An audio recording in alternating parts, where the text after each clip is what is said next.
This Quoircast Podcast episode is brought to you by Heretic Happy Hour, whose tagline is burning questions, not people.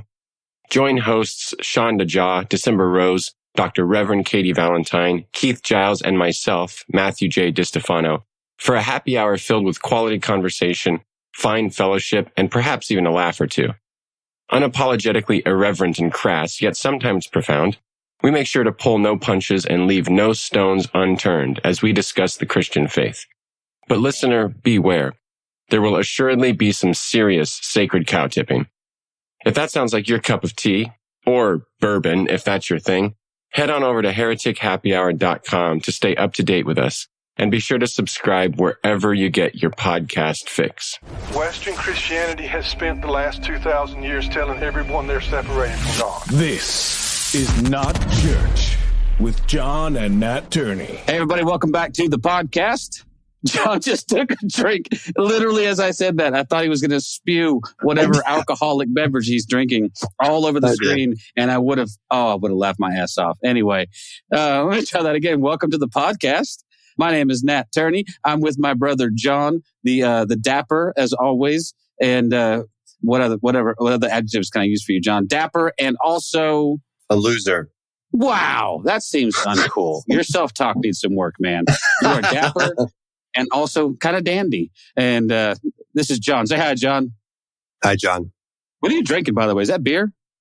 It is beer. Is that an IPA you're drinking? It's an IPA because I am such a goddamn hipster. Yep, I am.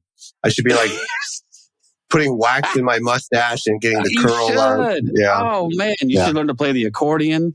You know, start wearing lederhosen. I don't know. Something has to change here. This is bad. But this is the podcast, by the way, because as you can tell, this is not church because already we've blown it. You know, as we used to say back in the old days when I was in church, we've blown our witness, John. We have absolutely messed it up, but that's okay. We are here with an awesome guest, and I will take a second to introduce her to you. Her bio is short and sweet, so I'm just going to skip it because really, what's the point? She's going to tell you all about herself anyway. This is Lola Robbins. I will say this about her. She is the new co-host, I guess newish co-host. Newish. On the Messy Spirituality podcast, which is our good buddy Jason Elam and our other good buddy Kyle Butler. And now the fantastic Lola Robbins has joined them. She's a hairdresser and she is fantastic. I don't know. She doesn't have a book to sell. Not that I'm aware of anyway. She doesn't have any new music she's recorded. She's just here to hang out and talk. So welcome to the podcast, Lola. What's up? Thank you for having me. I have nothing to sell. I'm just here. You're just here. Thank you. Well, you realize that as soon as I saw your name, I say you realize as though you were supposed to have realized what's going on in my head. But I did start singing that song. You know, did you not, John? Lola, Lola, Lola, Lola. Oh, Lola, Lola, Lola.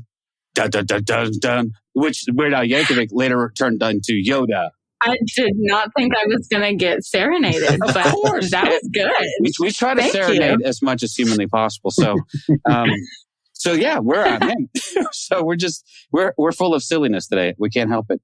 But yeah, we're glad you're here. So why don't you take a second, if you would, and just tell us a little bit about yourself and maybe a little bit about your spiritual background, your journey, as much as you feel comfortable sharing. Yeah, go for it. I'm good at this, John. I'm getting really good at this now. Yeah, that's it. Yeah. Just do it. Just go with it. So do that. No real questions. Yeah. Well, I am from Birmingham, Alabama. So super conservative circles. I grew up in the Church of Christ cult, where we couldn't eat in the church building. I feel like that's always the number one thing I want to say, because I don't know. That you couldn't eat in the church building? No, we couldn't eat in the church building. even in the fellowship hall? Or did you even believe in fellowship? Depends on the hour. Gotcha. If it is potluck hour, by all means, eat your Little Caesars pizza. However, if it is not potluck hour, you're going to hell. Nice. Dun, dun, dun. Anyway, so I got serious really quick. I know it did. I know. I went straight to it. I don't have funny ways to lead into it. it's all bad. It's just really bad. It's about to get so dark so fast. But yeah, so grew up in the Church of Christ. I'm 24, so I've been out for 3 years, out bisexually and out of the cult. I no longer associate with Christianity necessarily, but I'm still pals with Jesus. Like, we're fine. I like crystals, things like that. When I was growing up, my parents were ultra abusive emotionally and everything. They really were gung-ho for the Church of Christ agenda. So my sister and I, unfortunately, were very heavily indoctrinated and became little Christian soldiers, like the perfect kind that memorizes pretty much all of the Bible and can quote it at any whim and will debate you on literally everything.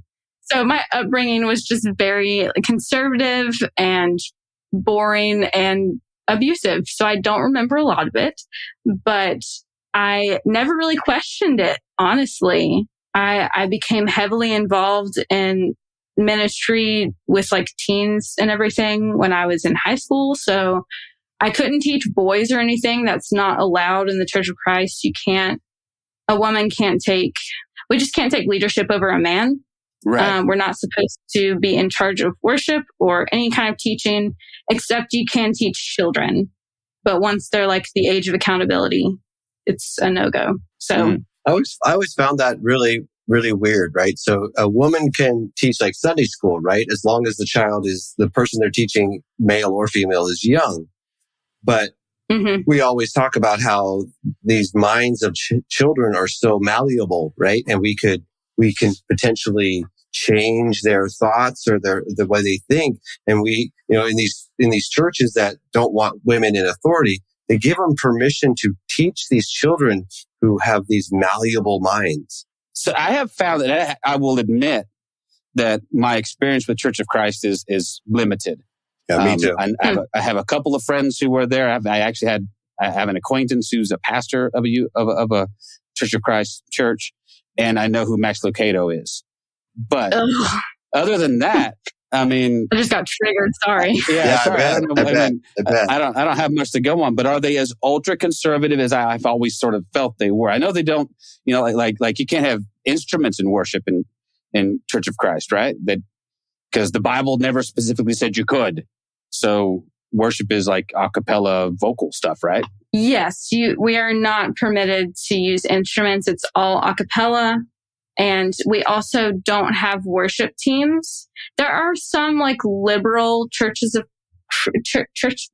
Christ. Yeah, that do have like a worship team, but it's all men. It's just weird. It's awkward, to be honest. I have like visited churches like that when I was trying to like get away from the more conservative roots that I grew up with. It's just awkward looking. I mean, like, I love men. They're great. It's nice to have variety. Yeah, anyway. Absolutely. Yeah, for sure. Well, let's work in towards, as you are breaking away from this, what you call cult. And I from the description you make, it definitely sounds like a cult, but honestly, let's call it out. Most churches are cults. I mean, from the basic description of cult, most denominations of churches, Christian churches, and non-Christian churches are cults. They are. They control you. They tell you what you can and can't do. They control who you can see and who you can't see, or who you can talk to and you can't talk to, right? But what was like what was the first thing that you started breaking away from that made you realize, okay, I need to kind of move away from this? So I hate sharing this part, but it's very crucial. So, those like Trump supporters that are like super pro-gun and pro like birth and really hateful to anybody that's not white, straight, and Christian? I was one of those. Oh, so was I. Super bad. I don't like to talk about it, but I literally picketed a abortion clinic. when I was in my teens. Did you really? Oh yeah. Yeah. I mean, it's one of the most embarrassing things of my life that I actually did that. It's extremely embarrassing to look back on. Absolutely. I feel like my whole life from here on out is just an apology to everybody for who I was. But yeah, I was part of that whole thing because I thought that was very Christian to be like really patriotic and everything. I also married a person that was totally into that as well. He also grew up in the Church of Christ, and in my marriage transpired marital rape and a lot of manipulation, emotional, spiritual manipulation to make me pretty much a slave. That's the best way that I could put it, is that I literally was a slave to him. So I started to kind of think to myself that, I'm holding up my end of the bargain with marriage. I'm being a good Christian wife, and I don't think that he's being a good Christian husband. And I approached people in the church and asked for advice and what I could do to maybe redirect him, because a lot of that responsibility seems to fall on the shoulders of the woman. So I tried to take it upon myself to kind of redirect him in the right path. And I just was met with, you need to pray a lot more, and you need to be a better wife. You need to cater to his every whim. So whatever he wants, you need to do it. It doesn't matter. And I couldn't do it. So rightly so. That was when I really started to kind of think like, this isn't fucking fair. Like, I'm trying my hardest, and I thought God was supposed to bless my marriage because I'm working hard for this, and I'm just not getting anything in return. And like, he's stealing all my money. He's stealing my body. He's stealing everything from me. And I just have to let it happen. So I couldn't find anyone in the church that could really help direct me in a better way. So I decided to file for divorce, and then got kicked out of the Church of Christ. Jeez. At least the one that I was in. Yeah. I mean, which was fine. I don't even know. I mean, I don't even know where to begin with all of that you just unpacked right there. It's a lot. Yeah, but I mean, it's important, right? Because not only do we need to acknowledge what the church has done specifically to women when it comes to things like purity culture, when it comes to things like your role within a marriage, when it comes to your role as being the caregiver of children, when it comes to all of this, right? It's such a horrendous. I would like to candy coat it. I would like to make it sound nice, but I can't. It's fucking ridiculous. It just absolutely is. And I'm a little angry for what you had to go through. And I'm standing on a soapbox right now saying this is bullshit. For anybody who thinks that this is the way a relationship between a man and a woman, or a man and a man, or a woman and a woman, I don't care what type of relationship you're in. If one is dominating the other, it's 100% fucked up. 100%. And if the church is the one who's telling you that that's how it works, that church is 100% fucked up. Period. And for anybody who's listening to this and says, well, my church says that, me as a woman, I have to be subservient to the man, and I have to be subservient to the church, and I have to be subservient to whatever. Wake up. Because I can't find anything in the story of Jesus that tells us this at all. At all. Mm-mm. There's not a single moment where Jesus says, oh yeah, by the way, you have to be subservient to a man if you're a woman. It's not there.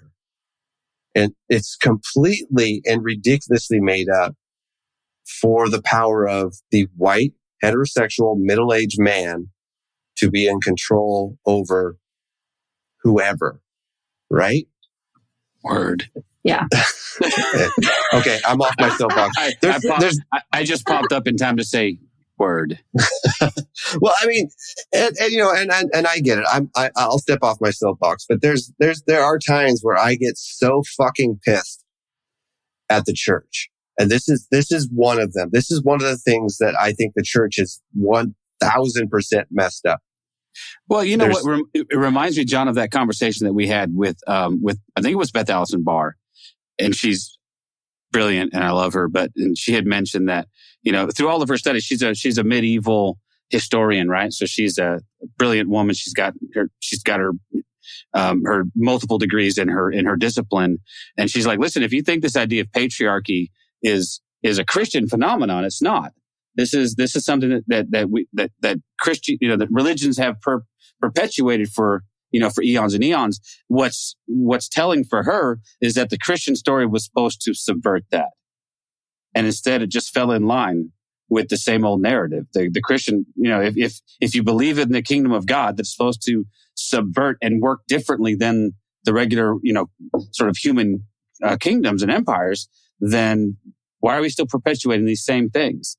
It's silly. So I don't know. No, we have failed. You're right. Yeah. We've failed. I mean, there's no other way to put it. Well, I think we need to make sure we understand that we point the fingers at the correct people who have failed. And it's first of all, men, specifically in this realm of Christianity. But to a certain extent, there are women who have just lined up right behind their man, right? And said, I believe this. The Bible says it is true. They're indoctrinated. They have lost their freaking mind, but they have bought into this idea that is their role, right? And what do we have to do? What do you see as someone who is speaking out against this? What do we have to do to even remotely course correct what's going on here? Or can we? I don't know if we can without dismantling the entire system, like the church and politically, just start the fuck over with everything. But that would take a whole revolution, and it probably would turn violent because we're Americans with guns. So yeah, I don't really know if there's a way to undo it completely, but I do know that it starts with what we teach our kids, which sounds like super cliche, and I'm not a mother, so take this, very, very lightly. But I mean, the way that we raise our kids, I'm not going to even say especially boys or especially girls, it's equal. You teach girls that you're not here to look pretty. And ignorance, you cannot afford to be ignorant if you're a woman. You just can't, because you set yourself up for failure later on. And males, there's a whole emotional aspect that we have to break into, that it's okay to be emotional and sensitive, and you're still masculine regardless. It doesn't matter. Right. So kind of breaking into that, I feel like would probably perpetuate more positive results for us. Yeah, I think Nat would agree with me, and he can correct me if I'm wrong, but you're wrong. The generation the generation that's coming after my kids, Nat's kids, are inherently more aware of the horrors that our generation and generations before us have done towards women, people of color, indigenous people. And they are just a little bit more aware of where they stand within those cultures and so, I mean, I bought into it, and my daughter would back me up on this. I bought into this idea that my daughter had to protect herself by dressing an appropriate way, by looking a specific way, so she didn't entice those boys who can't help themselves, right? And I had to get to a point where I'm like, and she's the one telling me, Dad, it's not my fault that they have bad ideas about the way I dress. It's not my fault that they can't control themselves because they think that I should dress a specific way. It was my daughter who kind of really opened my eyes to this idea that, yeah, she's right. This is a problem for men.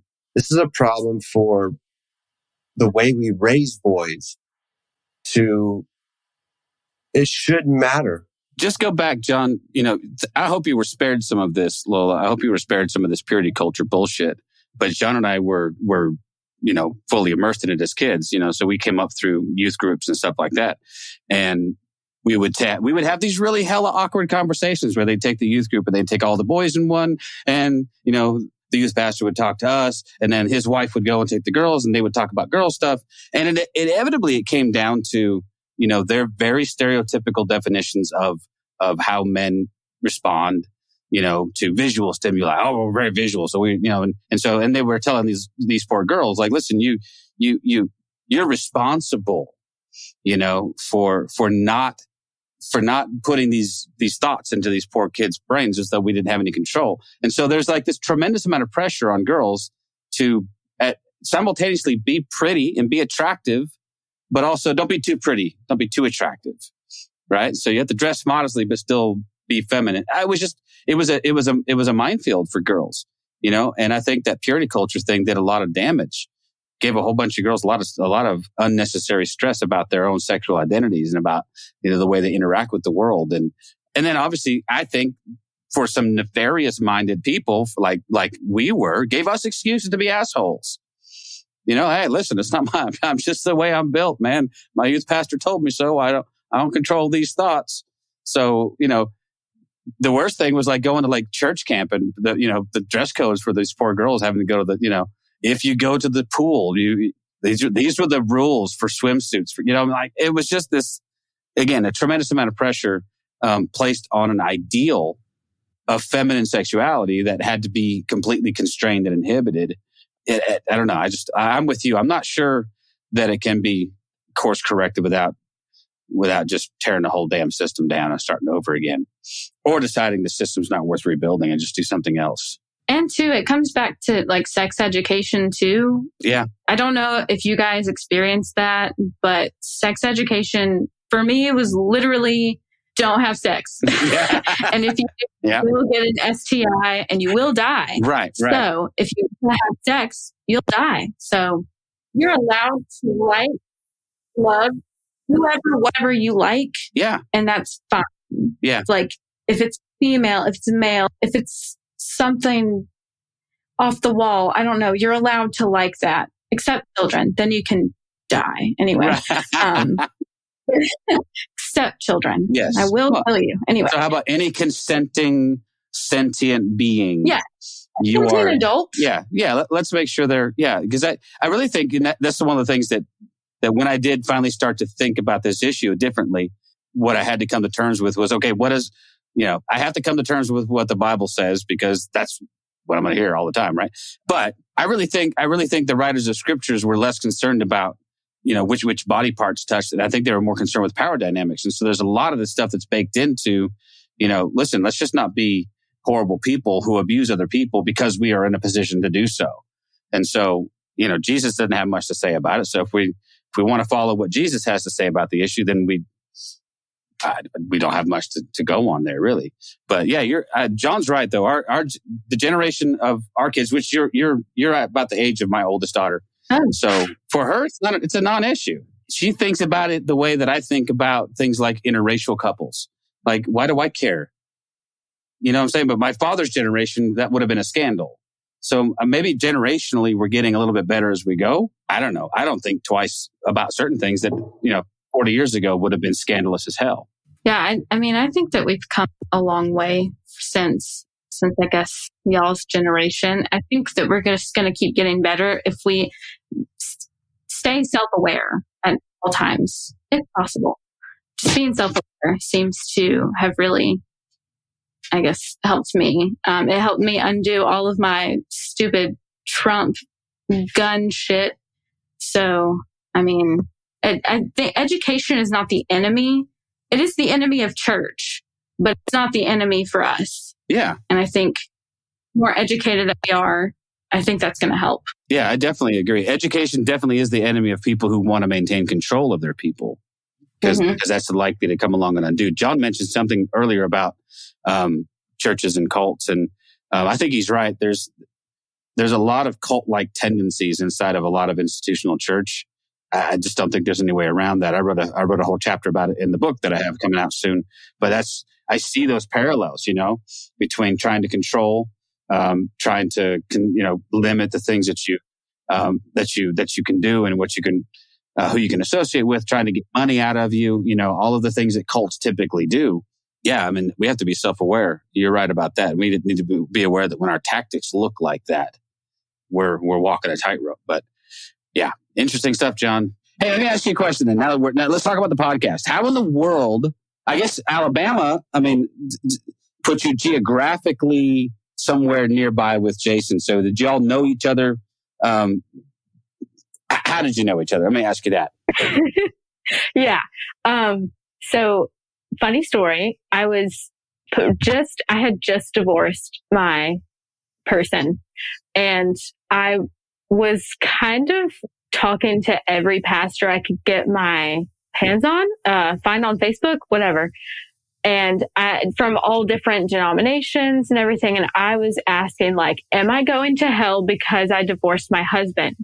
And all of them told me yes. Wow. And I was like, oh my God, this is it. I'm going to hell and the church won't let me back in. And this is horrible. And I should kill myself. So, then I was dating a guy named Noah, and he told me, I have a friend named Jason that I used to go to church with, and he has a podcast, and he talks to people that are kind of in your situation. So I think you should message him, and you should ask him your same question. So I came to Jason. He did not know me, and I just sent him a message and said, hey, just go ahead and condemn me right now. Let's just do this. I'm over it. Let's just tell me I'm going to hell. And then he was like, do you know that you're so loved? And I'm so sorry that happened to you. And I was like, the fuck do you mean? And what is this? Because everybody else said I'm going to hell. So what do you think? And he was like, oh, hell's not real. And I was like, I'm sorry. Sorry. What? And it just blew my little Church of Christ mind. And it went from there. I binged every single episode of the Messy Spirituality podcast. I was all in. I was reading the books. I was like a Keith Giles fangirl for a minute. Brad Jerzak, my spiritual dad. Don't tell him I said that. That would be really embarrassing. But yeah, I just went full force into deconstruction community.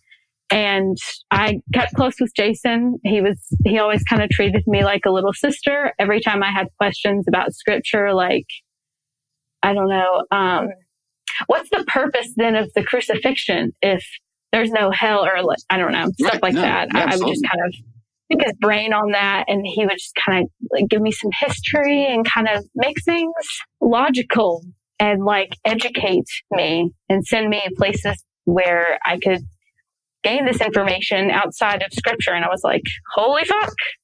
So then after listening to the podcast and just being close with him for a while, he was like, we need diversity. I'd like a woman to be on the podcast. You are a woman. That's not exactly what he said, but yeah. I bet it was a lot like that though. He says it in a lot more tactful way than what I just said. Remember, I'm young and immature, so just remember that. I believe that I connected with you pretty quickly after you connected with Jason, because I remember just some quick little comments back and forth specifically within the Messy Spirituality Facebook group. The Messy Conversations, yeah. So I think that's where I first met you, and you were going through some stuff, and you kind of disappeared for a while. Which honestly was sad. I have to admit that your voice was was a voice that was important. And, when you disappeared, I didn't think I was important. Oh, you were definitely important. And when you kind of took a back seat to Facebook for a while, your voice was missed. And when you came back, it was like a breath of fresh air with your vision for what the world can be. And as you became more aware of who you are as a person and as a human being and someone who's loved by this, I think we all go through these phases of there is a God or isn't God. But if there is a God, you are loved and you are cherished and you are adored by this person, this thing, this divinity. And this is a gushing moment on you. And it might be embarrassing for you. Yeah, way to go, John. I want you to know that Jesus made this awkward. Fine. No, it's not awkward. I feel awkward. Well, then you can just be quiet. But move yourself and just get fine. We're having a moment right now. I think specifically, and I think Jason would agree with me on this if he was here, specifically for us middle-aged white heterosexual men, we need voices that challenge us to view the world through a lens that's not the one that the world and specifically this country has said that we have to look at everything through. Yeah, I agree. Yeah. And for people like you who give us a voice that says, okay, yeah, I challenge you to look at the world through my lens is so vital, is so important. And it gives me so much hope and joy and faith that we can move forward and we can find a better place for all humanity to be in. And I am so excited that you're part of the Messy Spirituality podcast, you and Kyle both. I only see that this is just going to become, a better podcast as we have these other voices that are going to speak to these situations and this world from a different point of view. And I applaud you. Yeah, me too. Very much. And I'm also a little bit jealous that we don't have any diversity on our side, John. I know we really don't. We really need to look at that. Yeah, I mean, so your beards, I think, make up for the diversity. Do they? Maybe I don't I'm wrong. know. I think they just make us more look like we're on an episode of Duck Dynasty. That's good. It's thankfully come and gone. Good God, we couldn't have any more of that. But you mentioned Brad Jersak. Mm-hmm. What you said about him, I say about him as well, and I've told him multiple times good. that he is very, very much a spiritual father, and we're very close to the same age. I think he's actually a little younger than me, which really pisses me off because how is he that damn smart? And he's like 2 years. I think he's like, he's not even 50, and I'm 50. So, but guys like Brad Jersak came along. You know what's interesting, and tell me if this was your experience, because as you're talking to Jason and you're expecting the response that you've gotten, right? Mm-hmm. And then to find out that there are ways of talking about faith that are not what you expected was interesting. So when I heard Brad start talking about things in ways that, for example, we talk about the atonement, right? We talk about, you said something about, well, what is the point of the crucifixion if there's no hell? And a guy like Brad comes along and says, it was never the point. Here's the point, and he leads you down a whole nother path of understanding what happens there, either metaphysically or cosmically. And you start going, oh, so I didn't always have to view this through a lens of some kind of like sacred violence or whatever. There's ways that opened my brain up in really, really surprising ways and allowed me to ask questions about all kinds of other stuff as well. So if that's the lie that's been perpetuated by the institutional church, what else have they been lying about? And it turns out a lot, like a lot. And most of them don't even know that they're lying. Like I kind of look at them all as victims at this point. Yeah, for sure. Just because they were also raised the same way that they're raising their kids. Like, I mean, it's generational. It's perpetuated because we hold value in certain things that honestly are valueless. We just, a long time ago, this one guy decided, hey, I'm sorry, I have a bone to pick with Paul. Paul fucked it up for all of us. That's what I think. Like, maybe I'm wrong, but whenever I get to death, me and Paul are gonna scrap. Yeah. I'm fucking over it. Like, the things that he wrote to people is just... Yeah. Well, and there's what I find interesting is then there are ways to read Paul, which is part of my whole deconstruction, was reaching out to people who are like, okay, you don't read this same way. how do you come away from something that seems to say this? And so I come across guys like Douglas Campbell, who their understanding of Paul's writings is way different than anything mainstream. And they give me a lens through which I can see it and go, oh, okay, maybe we've misappropriated the words of Paul in some ways. But yeah, but you have to be willing to ask the question. And so many of my friends who are still stuck inside of the church, they won't even ask the questions. Because I think partly because, like you said, it's just what they know. It's what they were raised with. They had no reason to question it. And I think some of them are scared to death. Well, and I didn't know the questions to ask. Right. Like I didn't realize that I could ask the question and that those questions existed, because I was handed an answer every time I even began. Like, this is how it happened. Why did this is why? Like, here's a verse. That's the answer. Yeah, exactly. That's it. Yeah. So I never even thought about asking half of these questions until I entered this community. And then it was just like mind blowing to understand all of these concepts and the fact that you don't have to have an answer. Not knowing is knowing everything all at once. Yeah. Half the time. Exactly. So, Well, and where I fall now is, if I believe that Paul and Jesus contradict each other, I will always err on the side of Christ. So if Paul seems to be not in alignment with what Christ is saying, then I am very comfortable now saying it's just wrong. It's just wrong. I mean, we aren't Paulines. I don't even know what you would call it. Well, I'm actually belong to the first church of the Paulians. Paulians? Yeah, I'm actually the first practitioner openly of polyanity, which sounds, don't get that confused with polyamory. It's not the same thing, John. Don't get freaked out. Although I'm inclined towards both. It's fine. But don't tell my wife, she'll freak out. But yeah. Your wife doesn't listen to the podcast, does she? No, man, she's got better ways to use her time than she's over me and all my stuff, dude. Yeah, no.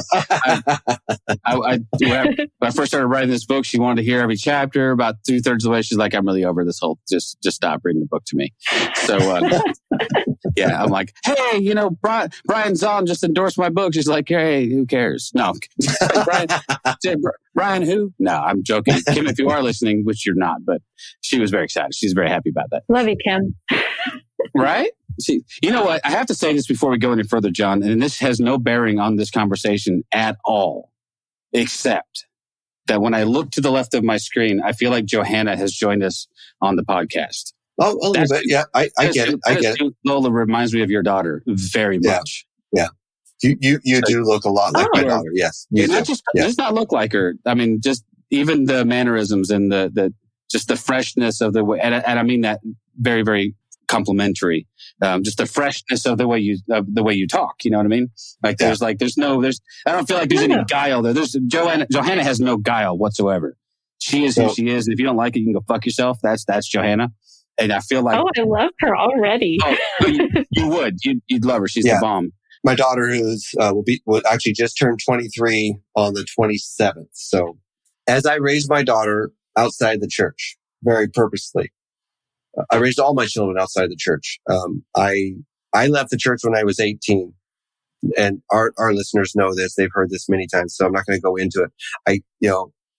As my daughter's entering high school, I toyed around with going back to church. And I did it for about 5 years, and then I left again.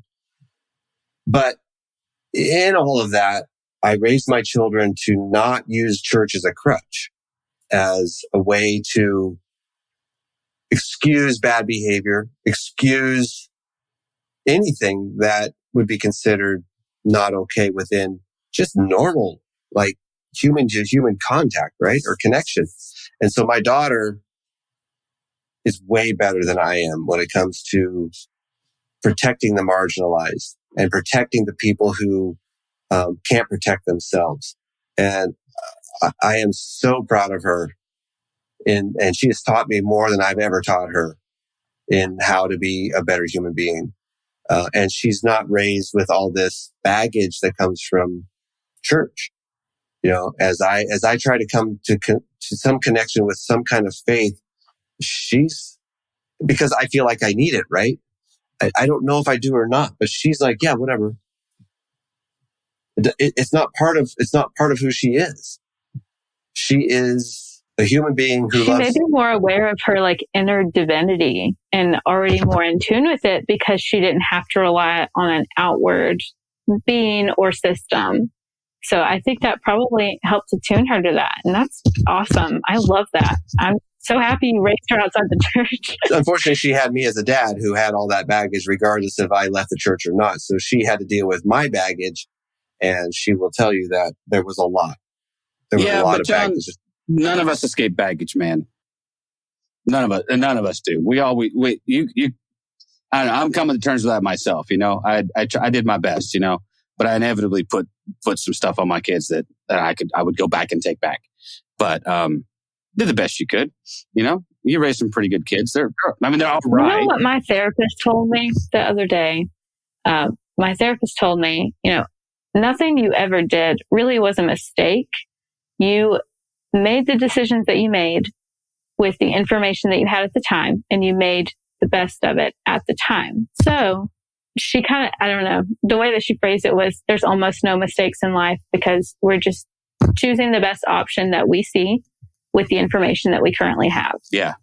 So, and also we should talk to ourselves the way we talk to a friend. Extend that same grace to yourself that you would a friend.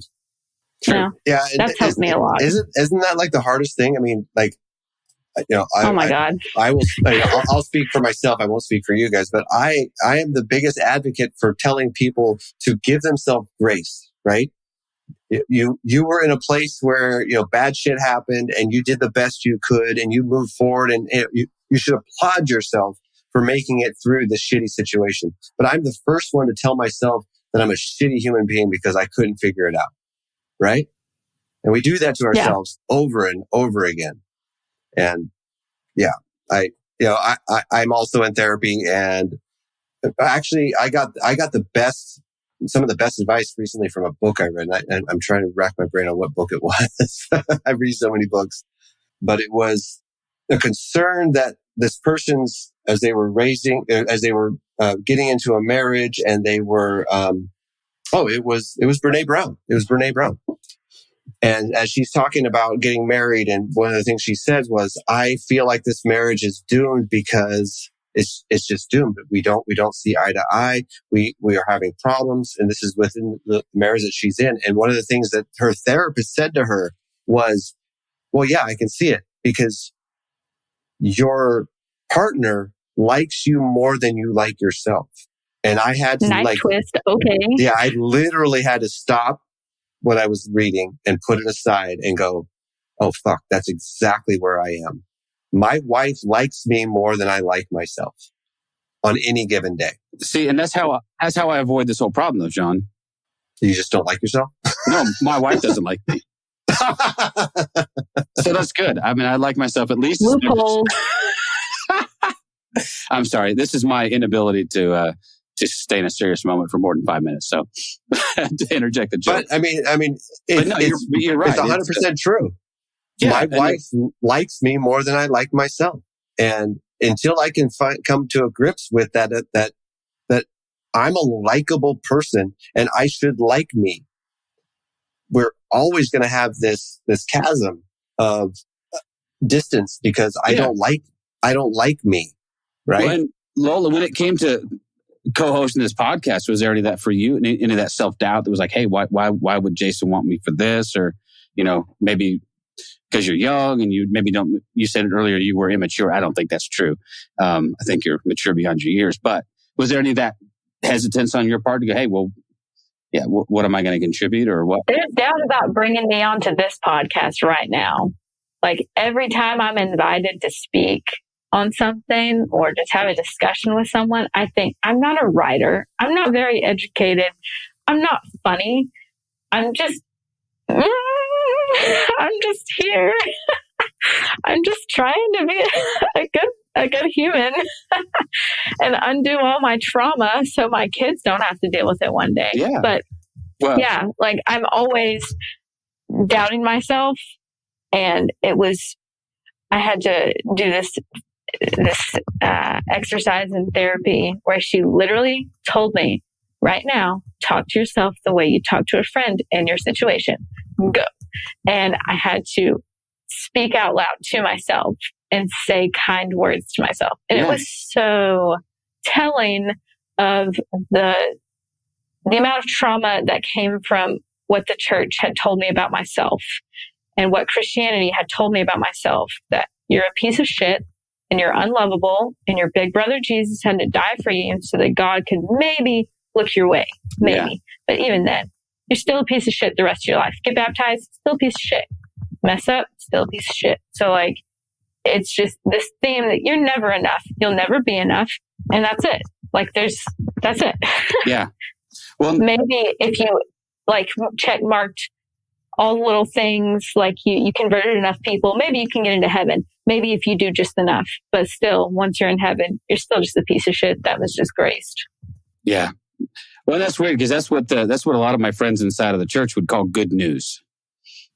The fucking gospel. That, my friend, is the gospel. You are terrible, but God is really good. And so therefore, he can overcome all of your terribleness. And so I think about that, in relationships. I wanted to tell my wife once that she's terrible, but I'm really good. And so I'm able to love her, not because she's worthwhile, but because of the immense capacity I have to love bad things. And I want to see how that goes. Let me know how that goes. I have predictions. I have predictions too. And so that doesn't pass even the most basic common sense test, right? That sounds like a screwed up relationship, no matter how you slice it. And yet, for some reason, we don't have any problem, at least it's on some level, projecting that paradigm onto our relationship with God, and somehow feel like that. We just readily accept all these toxic things because it's been so normalized forever. Yeah. Or what seems like forever. No, really, you're right, but it has been. It's not been that long. It has been forever. It really has. We got Martin Luther telling us we're just snow-covered piles of dung. So, and as Brad Jersak would say, yeah, but you're still poo.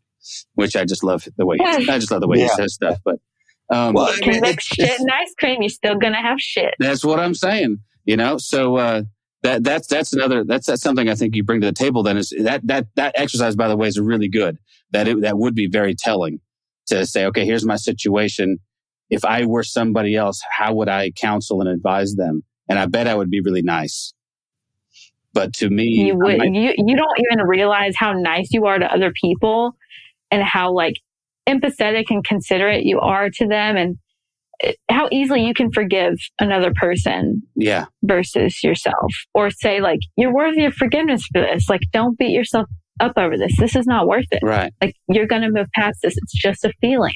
It's just a feeling. That's awesome. I'm going to actually try that this week because, I could probably use that myself. So, wow. So, new episodes of the podcast. Who have you had a chance have you had a chance to interview some cool people? Are you all just getting started with this? I'm not sure where you're at in the podcast these days. Yeah. So we have every 2 weeks episodes come out. Mostly it's just messy conversations with each other, all three of the co-hosts. However, I feel like I've been doing the majority of interviews since Jason kind of took a little backseat to it for a minute, but I interviewed Andrew Pledger, he works with cult experts and is kind of in the whole realm of dismantling cult logic and the psychology behind it. People that have left cults, people that have created cults, and all the layers behind it. It's really interesting. He's also pretty knowledgeable right at this moment in time. He told me something about mythology and how it relates to the Bible, and how certain stories have literally just been copy and pasted from mythology. So really interesting conversation with him. Also, I interviewed my friend she grew up in the same cult with me. Her name is Erin, and she was the preacher's daughter. And that was a really interesting conversation. She's a social worker now. She's awesome. Okay. So yeah. That's amazing. Yeah. Well, now I'm going to make sure and download those episodes so I can take a listen I don't get to listen to as much as I would like, just being busy, but definitely interested in what Andrew Pledger has to say. That is so cool. Well, we have really, really enjoyed our time with you. It's always hard to find a good place, especially when you're really enjoying a conversation. It's like, okay, now here's a good place to go. We've actually had, when we're not pressed for time, we've looked up sometimes and been like, oh my gosh, we've had this person on for 2.5 hours. It's like, this is going to be we could easily have you on for 2.5 hours, by the way. Listen, I just want all of us little podcast group. I just want everyone to like come to a bonfire or something. Yes. And us just like drink and eat and talk for hours until like the morning. Like that's my ultimate like best day, I think, would just be all of us having these kind of conversations. Let's make that happen. Let's tell Jason we're gonna invade his home in Florida. Since he's let's fucking do it. Let's do it. I feel like a bonfire on the beach and lots of food and alcohol, and we'll hang out. And that sounds like a perfect day to me too. So I'm down. Yeah. We'll see if we can get Choir to fund it. So yes, shout out to Choir. All we got to do is record 1 or 2 sessions while we're there. We'll call it the Quoircast sessions. There you go, John. I'm totally down for this. Now you just basically made sure that I have to make this episode after the public announcement of that. Yeah, well, I figured that's coming. That's coming in September, right? Yeah, September 13th. So okay, well, this won't drop in the next 14 days, I don't think. So, Quoircast, y'all, Quoircast. You heard it here first. That's right. We're all going to take over your podcast world. Well, and Nat has his book not too far out from being published by Choir. Choir. And John's got stuff in the works with the Choir. I'm sure Lola's working on something. She'll have her first book out soon. What? Everyone's writing books. What? I have to get on board, I guess, at some point. I think you have to, or they kick you off the network. So I think so. You at least have to lie and tell them you're working on something. Just tell them. Yeah, I'm in the works. I'm in the works on something. I feel like something along the lines of escaping the cult of the United Church of Christ. Mm-hmm. All right. Here it is. That works. All right, I'm looking forward to reading that. So awesome. As always, John, it's a pleasure. I agree. Lola, very, very great to meet you. I really appreciate your perspective. Thanks for coming on the podcast and being awesome. And John, you're okay. Yeah. John, you're great. It's fine. Thank you so much. Thank you for listening to This Is Not Church. Be sure to rate and review the podcast on your platform of choice. If you would like to partner with us, visit patreon.com/thisisnotchurch, where you will receive exclusive content such as early access to episodes, videos of upcoming episodes, and live Q&A sessions. Be sure to check out our Facebook group or follow us on Twitter and Instagram. All the links are in the show notes. We'll be back soon with another episode.